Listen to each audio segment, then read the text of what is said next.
సురవరం సుధాకర్ రెడ్డి గారి సంతాప సభకు అధ్యక్షత వహించిన ఎమ్మెల్సీ సోదరుడు జిల్లా కార్యదర్శి నెల్లిగండి సత్యం గారు, ఈ సమావేశానికి ముఖ్య అతిథిగా విచ్చేసిన గౌరవ కౌన్సిల్ చైర్మన్ గుత్తా సుఖేందర్ రెడ్డి గారికి, వేదికపై ఉన్న మాజీ ఎమ్మెల్యే జిల్లా సిపిఎం కార్యదర్శి రంగారెడ్డి గారు, ఇంకా యాదగిరిరావు గారికి, దేవేందర్ రెడ్డి గారు, నరసింహారెడ్డి గారికి, రత్నాకరరావు గారు, ఆదిరెడ్డి గారికి, ఇంకా వీరారెడ్డి గారికి, చాలా మంది పెద్దలందరూ ఉన్నారు. మీ అందరూ కూడా ఉన్నారు. కార్మిక సోదరులకు, సిపిఐ అందరికీ కూడా నమస్కారాలు. సురవరం సుధాకర్ రెడ్డి గారు కామ్రేడ్గా ఒక అజాత శత్రువు. ఆయన ముఖం చూస్తేనే ఒక శాంతమూర్తిలాగా ఎప్పుడు కూడా ఎవరు చిన్న పెద్ద కలిసినా మంచి మర్యాదలతో బాగున్నామని చెప్పి పలకరిస్తూ ఒక జాతీయ స్థాయికి ఎదిగిన, తెలంగాణకి వెళ్ళి జాతీయ ప్రధాన కార్యదర్శి ఎదిగిన నాయకుడు నిజంగా ఆయన లేకపోవడం, ఆయన ఆరోగ్యంగా ఉన్న మధ్యలో సడన్గా పార్లమెంట్ సభ్యుడైన తర్వాత కొద్దిగా ఇబ్బందులు పడి ఆయన వీక్ అయి మన నుంచి దూరం కావడం బాధాకరం. వారి ఆత్మకు శాంతి కలగాలని భగవంతుని ప్రార్థిస్తూ, ఇప్పుడే నేను మన బల్లా వెంకన్న గారిని అడిగితే అంతే, ఈరోజు 10th డే 11th అంటే మా దగ్గర అవన్నీ కాదు. ఆయన బాడీని నేను కూడా టీవీలో చూసినట్టుగా నాకు అంత మొత్తం ఐడియా లేదు.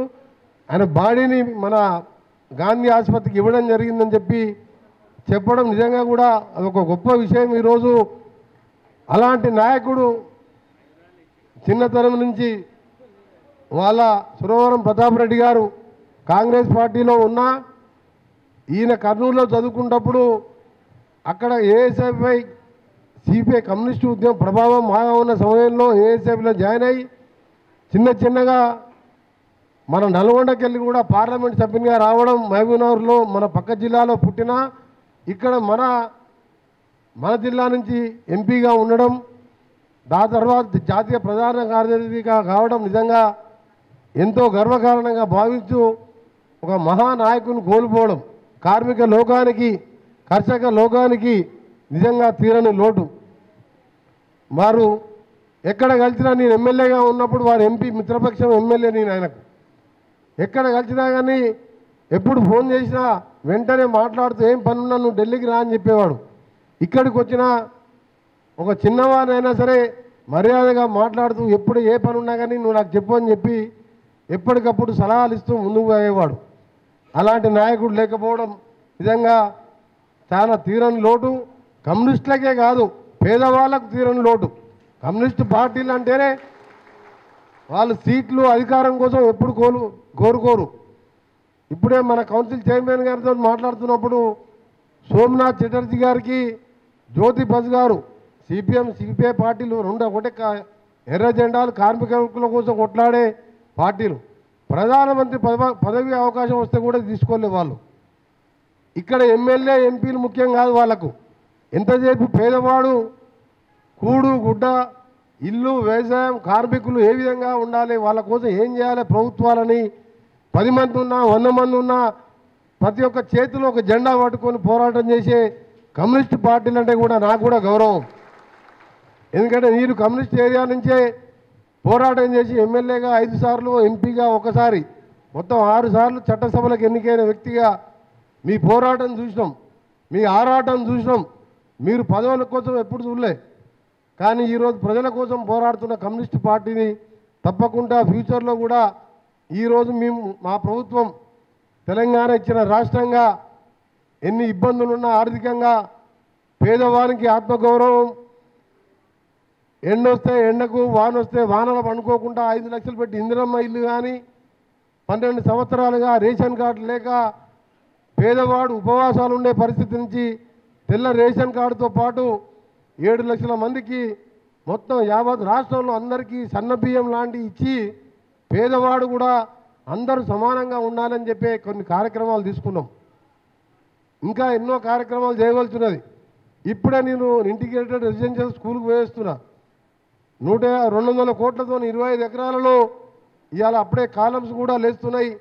9 నెలల్లో ఆ బిల్డింగ్ కంప్లీట్ చేయించి పేదవాళ్ళు కూడా SC, ST, BC, minority OC కులాలకు మతాలకు అతీతంగా ప్రతి ఒక్కరు కూడా ఉన్నత చదువు చదువుకోవాలి, జాతీయ స్థాయిలో అంతర్జాతీయ స్థాయిలో విధంగా ఉండే విధంగా ఇవాళ 20,000 కోట్లతో కూడా స్కూల్ కడుతున్నామంటే స్కూల్ విద్యతోనే ఇవాళ పేదరికాన్ని దూరం చేయొచ్చనే ఆలోచనతో మా ప్రభుత్వం ముందుకు పోతుంది.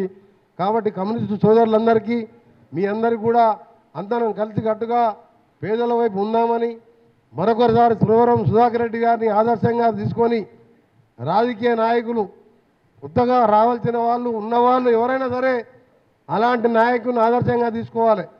జయపాల్ రెడ్డి గారు కూడా మహబూబ్నగర్లోని మన దగ్గర 2 సార్లు ఎంపీ అయిండు. అలాంటి నాయకులు జాతీయ స్థాయిలో నల్గొండకి వెళ్ళి వచ్చిండు.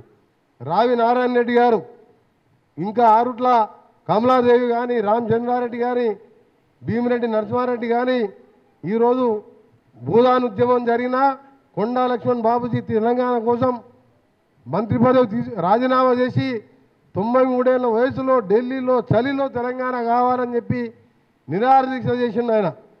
నేను అదే బాటలో 3 సంవత్సరాల మంత్రి పదవి ఉంటే కూడా నాకు మంత్రి పదవి వద్దు, తెలంగాణ వస్తే తీసుకుంటా అని చెప్పిన మళ్ళీ తెలంగాణ వచ్చినాక మంత్రి అయినా తప్ప మధ్యలో పదవి తీసుకోలేదు. ఇలాంటి పోరాటాల జిల్లా అయిన నల్గొండ జిల్లాలో పక్కకే ఖమ్మం జిల్లా కూడా మన జిల్లా పోరాటాలనే అక్కడ కూడా కమ్యూనిస్టులు కాంగ్రెస్లు పోరాటం చేసే ఉద్యమాల్లో ఉన్నారు. అందుకని మీ అందరూ కూడా మరొకసారి నమస్కారాలు తెలియజేసుకుంటూ సంతాప సభకు ఇచ్చేసిన సందర్భంగా మొన్ననే మాట్లాడినాము.